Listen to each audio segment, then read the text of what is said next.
Hello दोस्तों, good morning. आप सभी का स्वागत है मेरा इस यूट्यूब चैनल नित्या टेक पर। इस चैनल पर हम लोग टेक्निकल से जुड़ी जानकारियों के बारे में अध्ययन करते हैं। तो आज हम लोग डीसी जनरेटर जो चल रहा था सीरीज, उसका 5वां भाग देखते हैं। इस सीरीज का आज 5वां दिन है, तो चलिए देखते हैं आज का टॉपिक। आज का मेरा पहला टॉपिक है डीसी जनरेटर में होने वाली हानियाँ। डीसी जनरेटर में क्या क्या हानियाँ होती है। लॉसेस इन डीसी जनरेटर, समझ में आ रहा है। जनरेटर में होने वाली हानियाँ को निम्नलिखित 2 भागों में बांटा जाता है। याद रखिएगा, जनरेटर में जो होने वाली हानियाँ होती है उसको जनरली 2 तरह से बांटा जाता है। एक को बोला जाता है कॉपर लॉस और दूसरा को बोला जाता है स्ट्रे लॉस। समझ में आ रहा है। एक को बोलते हैं कॉपर लॉस और दूसरा को बोलते हैं स्ट्रे लॉस। तो जनरेटर में जनरली 2 तरह की लॉस होती है, कॉपर लॉस और स्ट्रे लॉस। तो पहला लॉस हम लोग देखते हैं कॉपर लॉस। तो कॉपर लॉस क्या होता है? यह एक हानि है, समझ में आ रहा है। यह एक हानि है जो जनरेटर में आर्मेचर और वाइंडिंग के रेजिस्टेंस के कारण, उसमें बहने वाली करंट के कारण क्या होता है, उसमें उत्पन्न होता है। तो कॉपर लॉस याद रखिएगा, कॉपर लॉस यानी कि जहाँ जहाँ पर मोटर पर या जनरेटर पर जहाँ जहाँ पर वाइंडिंग लगा रहेगा, जहाँ पर वाइंडिंग फिट रहेगा, वैसे स्थानों पे क्या होती है, इस तरह की लॉसेस होती है। समझ में आ रहा है। यानी कि वैसे स्थान जहाँ पर वाइंडिंग फिट रहेगा, जहाँ पे कॉइल बना हुआ रहेगा, वैसे स्थानों पर इस तरह की हानियाँ होती है, कॉपर लॉसेस। समझ में आ गया। आगे हम लोग देखते हैं, ये जो कॉपर लॉस हम लोग देख रहे हैं, इसका जो मान होता है, कॉपर लॉसेस का जो मान होता है, लोड करंट के जो वर्क के मान पर निर्भर करता है। यानी कि ये जो कॉपर लॉस होगा किस पे डिपेंड करेगा? लोड करंट पे डिपेंड करता है। इसलिए इसे अस्थिर हानि या इलेक्ट्रिकल हानियाँ भी कहा जाता है, जो निम्न प्रकार की होती है। अब ये जो कॉपर लॉस है, इस लॉस को भी हम लोग अलग अलग प्रकार से डिवाइड कर देते हैं, बांट देते हैं। पहला जो होता है आर्मेचर कॉपर लॉस। समझ में आ रहा है। पहला क्या है? Armature copper loss. दूसरा क्या हो गया? Field copper loss. समझ में आ रहा है। यानी कि कोई भी जनरेटर लगा हुआ है तो जनरेटर में जनरली क्या क्या लगा हुआ रहेगा? एक आर्मेचर रहेगा और दूसरा क्या रहेगा? फील्ड रहेगा।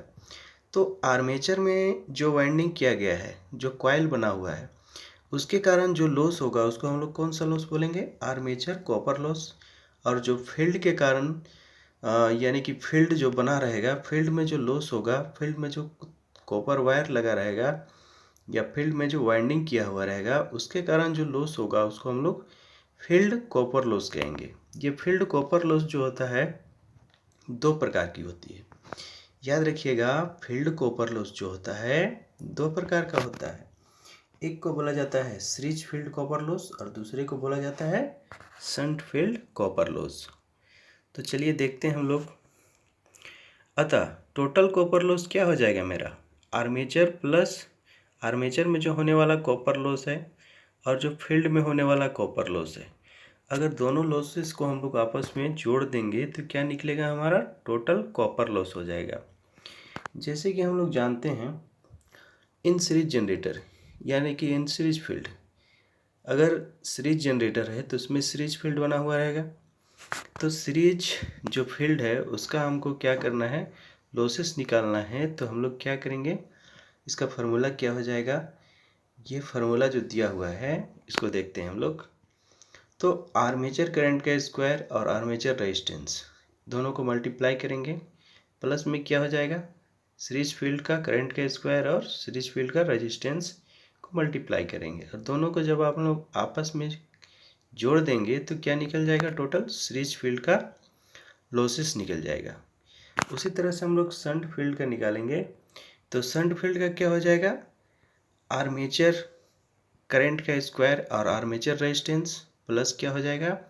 शंट फील्ड का करंट का स्क्वायर इंटू शंट फील्ड का रेजिस्टेंस हो जाएगा, है ना। इस तरह से अगर कंपाउंड जनरेटर होगा, यानी कि कंपाउंड जनरेटर में क्या रहता है? सीरीज फील्ड का भी वाइंडिंग किया जाता है और शंट फील्ड का वाइंडिंग किया जाता है। मतलब इस जनरेटर में क्या रहता है, दोनों तरह का वाइंडिंग बना हुआ रहता है, सीरीज फील्ड का भी बना हुआ रहता है और शंट फील्ड का भी बना हुआ रहता है। तो इस तरह से जो सीरीज फील्ड का जो हमको लॉस मिला और जो शंट फील्ड का लॉस मिला, दोनों लॉसेस को हम लोग आपस में जोड़ देंगे तो टोटल क्या मिलेगा हमको, कंपाउंड जनरेटर का लॉस प्राप्त हो जाएगा। समझ में आ रहा है?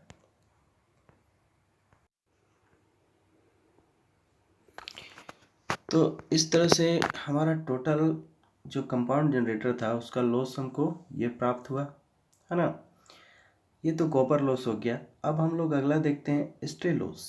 स्ट्रे लॉस क्या होता है, यानी कि स्ट्रे लॉस जहाँ पर भी आएगा तो आप लोग याद रखिएगा, स्ट्रे लॉस वैसे स्थान पर होता है जहाँ पे कोई सामान जो घूमने वाला हो, जो सामान क्या करे, मूवेबल हो, घूमे, है ना। जो स्ट्रे लॉस जो होता है हमेशा जो होता है ये फ्रिक्शन के कारण उत्पन्न होता है, यानी कि कोई भी घर्षण के कारण जो उत्पन्न होने वाला जो लॉस होता है उसको हम लोग क्या बोलते हैं, स्ट्रे लॉस कहते हैं।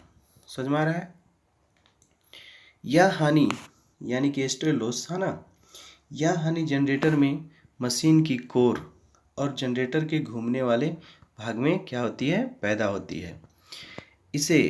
इसलिए इसे हम लोग क्या बोलते हैं, स्थिर हानि या तो मैकेनिकल हानि भी कहते हैं, जो इस प्रकार से है। आगे हम लोग देखते हैं। पहला ये जो हम लोग देख रहे हैं अभी स्ट्रे लॉस, यानी कि जो घर्षण के कारण उत्पन्न होने वाला जो लॉस है, ये लॉस भी क्या होता है, दो तरह का होता है। समझ में आ रहा है? ये लॉस भी दो तरह की होती है। एक को बोला जाता है फ्रिक्शन लॉस और दूसरे को बोला जाता है कोर लॉस। तो ये फ्रिक्शन लॉस जो है इसके अंतर्गत भी क्या होता है, दो तरह की लॉसेस आते हैं, ठीक है। पहला को बोलते हैं ब्रश फ्रिक्शन और दूसरा बेयरिंग फ्रिक्शन। यानी कि जनरेटर जब चल रहा है तो उसमें क्या होगा, ब्रश लगा हुआ होगा, तो ब्रश में भी क्या होगा, घर्षण होगा। तो घर्षण के कारण क्या होगा, उसमें भी एक तरह का ईएमएफ उत्पन्न हो जाएगा, सॉरी, घर्षण के कारण भी उसमें क्या होगा, एक तरह का लॉस बन जाएगा। और दूसरा होता है बियरिंग, यानी कि बियरिंग लगा हुआ है, यानी कि जो भी जनरेटर है, मोटर है, वो किसी शाफ्ट के माध्यम से किसी बियरिंग पे फिट होगा, तो उसमें भी क्या होगा, घर्षण होगा बियरिंग के माध्यम से, तो उसमें भी क्या होगा, जनरेटर पर लॉस उत्पन्न हो जाएगा। समझ में आ गया? अब अगला हम लोग देखते हैं कोर लॉस। तो कोर लॉस होता क्या है, कोर लॉस को हम लोग आयरन लॉस भी कहते हैं, इसको याद रखिएगा। इस लॉसेस के अंतर्गत भी क्या होती है, दो तरह की हानियाँ आती है। एक को बोला जाता है हिस्टेरिस लॉस और दूसरा को एडी करंट लॉस, है ना। अब ये जो हिस्टेरिस लॉस है, एडी करंट लॉस है, ये सबको विस्तार से जानने के लिए आप इस चैनल पर जुड़े रहिए, है ना, ताकि मैं क्या कर सकूं, आप लोग के सामने ये जो हिस्टेरिस लॉस है, एडी करंट लॉस है, इसका एक अलग से वीडियो बना के आप लोग के तक पहुंचा सकूं। तो इस चैनल को आप लोग लाइक, शेयर एंड सब्सक्राइब करते रहिए, है ना, ताकि इस तरह का जो भी टॉपिक है उसके बारे में मैं क्या कर सकूं, एक नया से नया वीडियो बना सकूं। तो चलिए हम लोग आगे का टॉपिक देखते हैं। तो हम लोग जब अभी यहाँ पे स्ट्रेस लॉस देखें, है ना, जो स्ट्रेस लॉस देखें तो स्ट्रेस लॉस क्या हो गया, यानी कि फ्रिक्शन लॉस, हिस्टेरिस लॉस और एडी करंट लॉस, ये तीनों लॉस को हम लोग क्या करेंगे, आपस में एक जगह कनेक्ट कर देंगे, तो क्या निकल जाएगा, वो स्ट्रे लॉस निकल जाएगा, है ना।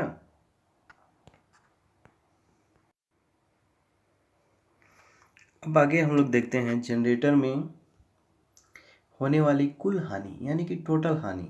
तो टोटल हानि क्या हो जाएगा, जनरेटर में जितना क्या हो गया, कॉपर लॉस हो गया और जितना स्ट्रे लॉस हो गया, दोनों लॉस को हम लोग आपस में कनेक्ट कर देंगे तो कौन सा लॉस मिलेगा, टोटल लॉस, यानी कि जनरेटर में होने वाली कुल हानि। अब नेक्स्ट हमारा टॉपिक है पावर स्टेज, यानी कि जितना भी हमारा लॉस हुआ, लॉस होने के बाद क्या हो गया, जो हमको ईएमएफ प्राप्त हो रहा है, जो हमको वोल्टेज प्राप्त हो रहा है, तो उसका पावर स्टेज देखते हैं कि किस तरह से उसका एक पावर स्टेज होता है। तो पावर स्टेज में क्या होता है उसको हम लोग देख लेते हैं। जब हम लोग क्या करते हैं, मैकेनिकल ऊर्जा को इलेक्ट्रिकल ऊर्जा में बदलते हैं, तो उस समय जो हानियाँ होती है उसको हम लोग नीचे एक चित्र, एक ग्राफ के माध्यम से देखते हैं। तो चलिए देखते हैं। जैसे जनरेटर है, तो जनरेटर को चलाने के लिए क्या चाहिए हमको? मैकेनिकल पावर चाहिए इनपुट के रूप में। तो मैकेनिकल पावर यानी कि जनरेटर क्या होती है? हमेशा HP BHP में होती है। उसके बाद जब जनरेटर चलेगी तो उसमें क्या होगा? आयरन और फ्रिक्शन लॉस होगा। समझ में आ रहा है? उसके कारण आयरन और फ्रिक्शन लॉस होगा, तब जाके क्या होगा? जो जनरेटर है वो इलेक्ट्रिकल पावर डेवलप करेगा, है ना। अब जनरेटर जब चलेगा, जो EMF उत्पन्न करेगा, तो उसमें भी क्या होगा? कॉपर लॉस होगा। उसके बाद हमको जाके क्या होगा? एक इलेक्ट्रिकल पावर डेवलप होगा, आउटपुट होगा। तो इस तरह से क्या हो गया? जनरेटर में आउटपुट हमको एक इलेक्ट्रिकल पावर प्राप्त हुआ। अब आगे हम लोग देखते हैं जनरेटर संबंधित कुछ परिभाषा है, उसके बारे में डिस्कस कर लेते हैं। जैसे कि आउटपुट क्या होता है, इनपुट क्या होता है, एफिशिएंसी क्या होता है। ये छोटे छोटे परिभाषा है जो अधिकतर पूछे जाते हैं, इसके बारे में जानना भी ज़रूरी है ना। तो पहला हम लोग देखते हैं आउटपुट। तो आउटपुट क्या होता है? जनरेटर से मिलने वाली ऊर्जा जहाँ पर लोड को लगाया जाता है उसे क्या बोलते हैं हम लोग? आउटपुट कहते हैं। यानी कि याद रखिएगा, जहाँ पर लोड को लगाया जाता है उसी को क्या बोला जाता है? आउटपुट बोला जाता है। इसकी जो इकाई होती है वाट या तो किलोवाट में होती है, इसको याद रखिएगा, इसका यूनिट। नेक्स्ट पॉइंट है इनपुट। इनपुट यानी क्या हो गया? जनरेटर को चलाने के लिए जो एनर्जी लगाया जाता है उसे क्या बोलते हैं? इनपुट कहा जाता है। इसकी इकाई जो होती है BHP, यानी कि BHP यानी कि क्या हो गया? ब्रिटिश हॉर्स पावर, या तो HP में भी लिखा हुआ रहता है, ठीक है। HP में लिखा रहेगा या तो BHP में। तो ये जो पॉइंट है इसको याद रखिएगा कि एक BHP बराबर क्या होता है? 746 वाट, या तो एक BHP बराबर जो मीट्रिक सिस्टम में क्या होती है? 735.5 वाट होती है। ये हो गया ऊपर में जो 746 वाट हो गया, ये ब्रिटिश सिस्टम में हो गया। ये नीचे वाला क्या हो गया? मीट्रिक सिस्टम में। तो दोनों सिस्टम में याद रखिएगा कि एक HP या HP का वैल्यू क्या होता है।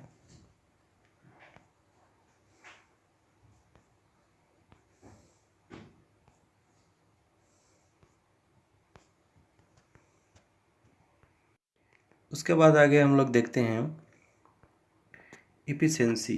इफिशिएंसी क्या होती है?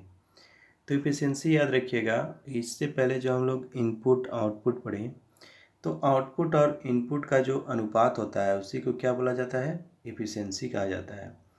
ये जो इफिशिएंसी होती है उससे हमेशा प्रतिशत में लिखा जाता है। इसका चिन्ह जो होता है इस तरह से इफिशिएंसी का चिन्ह बनाया हुआ रहता है। तो इफिशिएंसी बराबर क्या हो जाएगा? आउटपुट बटा इनपुट की इनटू क्या हो जाएगा? 100। तो इफिशिएंसी बराबर और हम लोग क्या लिख सकते हैं? यानी कि आउटपुट बराबर क्या होता है?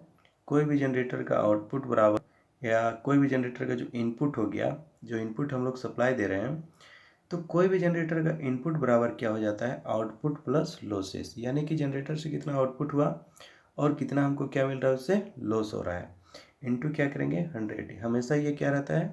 परसेंट में रहता है। अब आगे हम लोग देख लेते हैं। ये तो समझ में आ गया कि इफिशिएंसी बराबर क्या हो गया। इस दोनों में से हम लोग कोई भी फार्मूला यूज कर सकते हैं, जहाँ पर ज़रूरत के हिसाब से हम लोग अलग अलग फार्मूला का यूज कर सकते हैं। अब आगे हम लोग देखते हैं जनरेटर में 3 तरह की इफिशिएंसी को लिया जाता है। एक को बोला जाता है मैकेनिकल इफिशिएंसी, इलेक्ट्रिकल इफिशिएंसी, और तीसरा हो गया कॉमर्शियल इफिशिएंसी। तो इस चीज़ को याद रखिएगा, जनरेटर में 3 तरह का इफिशिएंसी को लिया जाता है: मैकेनिकल इफिशिएंसी, इलेक्ट्रिकल इफिशिएंसी और कॉमर्शियल इफिशिएंसी। अब चलिए देखते हैं हम लोग कि मैकेनिकल इफिशिएंसी क्या होती है, इलेक्ट्रिकल इफिशिएंसी क्या होती है और कॉमर्शियल इफिशिएंसी क्या होती है।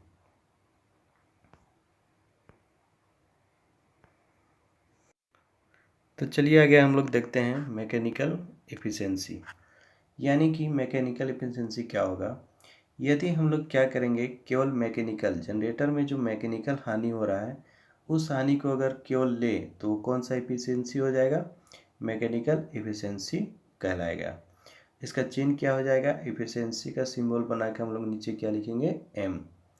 दूसरा क्या होता है? इलेक्ट्रिकल एफिशिएंसी, यानी कि जनरेटर पर अगर केवल हम लोग इलेक्ट्रिकल हानियाँ को ले, यानी कि कॉपर लॉस को, तो कौन सा हानि हो जाएगा? Electrical efficiency. इसका सिंबल क्या हो जाएगा, इफिशियंसी, नीचे क्या हो जाएगा, ई हो जाएगा। समझ में आ रहा है। आगे हम लोग देखते हैं कॉमर्शियल इफिशियंसी।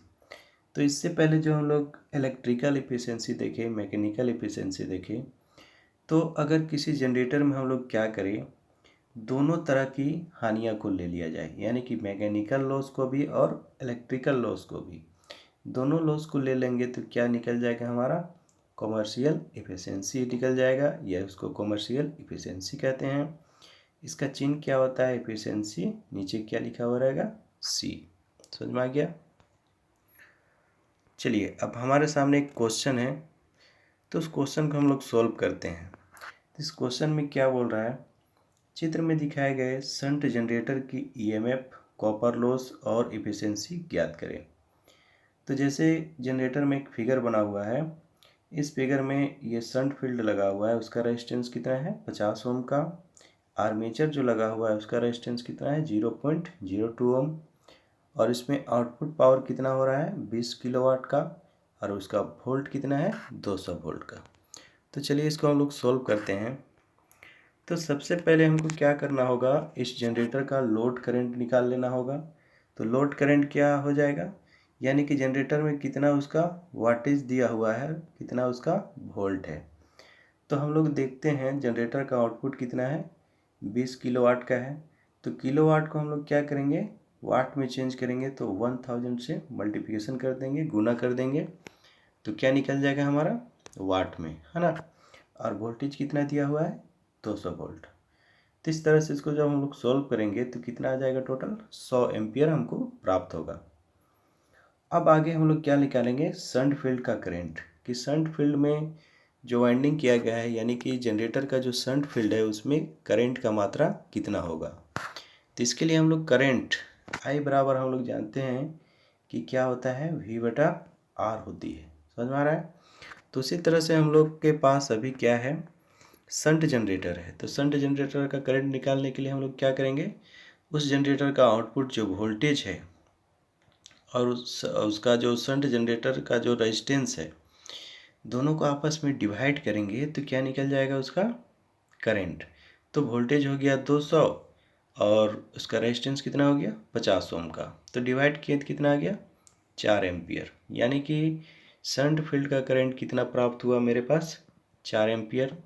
उसी तरह से आर्मेचर करंट निकालेंगे, तो आर्मेचर करंट बराबर क्या होता है, load current plus shunt field का करंट होता है। ठीक है, यानी कि जो जनरेटर है उसका लोड करंट और उसका जो शंट फील्ड का करंट है, दोनों को आपस में हम लोग जोड़ देंगे तो टोटल कितना निकल जाएगा, मेरा आर्मेचर का करंट प्राप्त हो जाएगा, है ना। तो चलिए देखते हैं, लोड करंट मेरा कितना आ गया, 100 एम्पियर, और जो शंट फील्ड है उसका करंट कितना आ गया, 4 एम्पियर। दोनों को कैलकुलेट कर दिए, जोड़ दिए, तो क्या मिला हमको, 104 एम्पियर प्राप्त हुआ। अब आगे हम लोग निकालेंगे आर्मेचर वोल्टेज ड्रॉप, यानी कि आर्मेचर कितना वोल्टेज को ड्रॉप कर रहा है। तो VD बराबर क्या होता है, I इंटू R होता है। तो उसी फार्मूला का यूज करके हम लोग क्या करेंगे, यहाँ पर वोल्टेज ड्रॉप किसका निकालना है, आर्मेचर का। तो क्या फार्मूला हो जाएगा, IA, यानी कि armature current into armature resistance. तो आर्मेचर करंट क्या मिला हमको, 104, इंटू क्या हो जाएगा, आर्मेचर रेजिस्टेंस कितना है, 0.02। तो टोटल दोनों को मल्टीप्लाई करेंगे तो कितना प्राप्त होगा, 2.08 वोल्ट। चलिए समझ में आ गया। अब आगे हम लोग निकालेंगे उसमें उत्पन्न होने वाला ईएमएफ। तो टोटल ईएमएफ बराबर क्या हो जाएगा, PD प्लस VD, यानी कि टोटल उसका जो वोल्टेज दिया हुआ है और जो क्या कर रहा है, वोल्टेज ड्रॉप कर रहा है। समझ में आ रहा है। तो टोटल PD इसका वोल्टेज कितना है, 200 वोल्ट, और वोल्टेज ड्रॉप क्या हो गया, 2.08 प्राप्त हुआ है। दोनों को जब आपस में ऐड करेंगे तो कितना होगा, 202.08 वोल्ट, है ना। अब आगे हम लोग निकालेंगे कॉपर लॉस। तो कॉपर लॉस क्या होता है, आर्मेचर का कॉपर लॉस हम लोग निकाल लेते हैं। तो यहाँ पे क्या हो जाएगा, आर्मेचर करंट का स्क्वायर इंटू आर्मेचर रेजिस्टेंस। तो इस फार्मूला में जब हम लोग पुट कर देंगे तो क्या हो जाएगा, आर्मेचर करंट कितना है 104 है ना, तो 104 गुना 104 इंटू कितना हो जाएगा 0.02। जब तीनों को हम लोग मल्टीप्लाई कर देंगे तो कितना आ जाएगा 216.3 वाट। तो इस तरह से निकल गया हमारा आर्मेचर कॉपर लॉस। अब आगे हम लोग निकालेंगे शंट फील्ड कॉपर लॉस। तो शंट फील्ड का कॉपर लॉस बराबर फार्मूला वही रहेगा है ना। यहाँ पे क्या हो जाएगा, शंट फील्ड का करंट का square into shunt field resistance. तो शंट फील्ड का करंट कितना है 4 एम्पियर, तो 4 इंटू 4 हो गया। शंट फील्ड का रेजिस्टेंस कितना है 50 ओम, तो तीनों को मल्टीप्लाई किए तो कितना प्राप्त हुआ 800 वाट। अब हम लोग निकालेंगे टोटल कॉपर लॉस, यानी कि जो आर्मेचर में हुआ और जो शंट फील्ड में हुआ, यानी कि फील्ड में हुआ, दोनों को आपस में हम लोग कैलकुलेट करके जोड़ देंगे तो टोटल मेरा क्या निकल जाएगा, टोटल कॉपर लॉस। तो टोटल हमारा आर्मेचर का जो लॉस है कितना आया है 216.3 और शंट फील्ड का कितना आ गया 800 है ना। दोनों को जब हम लोग ऐड कर देंगे तो टोटल कितना आ जाएगा मेरा 1016.3 वाट। अब हम लोग को निकालना है इस जनरेटर का इफिशियंसी। तो इफिशियंसी बराबर हम लोग जानते हैं क्या होता है, आउटपुट बटा इनपुट इंटू 100। तो इस फार्मूला में हम लोग पुट कर देंगे, जनरेटर का आउटपुट कितना है 20 किलोवाट का, तो 20 गुना क्या हो गया 1000, नीचे क्या हो जाएगा 20 गुना 1000, ये भी आउटपुट है, और लॉसेस कितना प्राप्त हुआ 1016.3, ठीक है, इंटू 100। जब इसको हम लोग सॉल्व करेंगे तो क्या प्राप्त होगा, जब इसको हम लोग टोटल सॉल्व कर देंगे तो हमारा टोटल जो है इफिशियंसी कितना आ जाएगा 95.16%। तो इस तरह से टोटल हमारा इस जनरेटर का निकालना था हमको ईएमएफ, तो ईएमएफ निकल गया 202.8 वोल्ट, कॉपर लॉस आ गया 1016.3 वाट, और इफिशियंसी कितना आ गया 95.16%। समझ में आ रहा है। हाँ तो दोस्तों, आज का हमारा जो टॉपिक था डीसी जनरेटर, उस जनरेटर का जो 5वां सीरीज हम लोग देख रहे थे, यह सीरीज आज हम लोग यहीं पे समाप्त करते हैं। तो इस तरह से और इसका अगला भाग देखने के लिए आप लोग मेरा ये जो यूट्यूब चैनल है नित्या टेक, इसको like share subscribe and comment करते रहिए। धन्यवाद।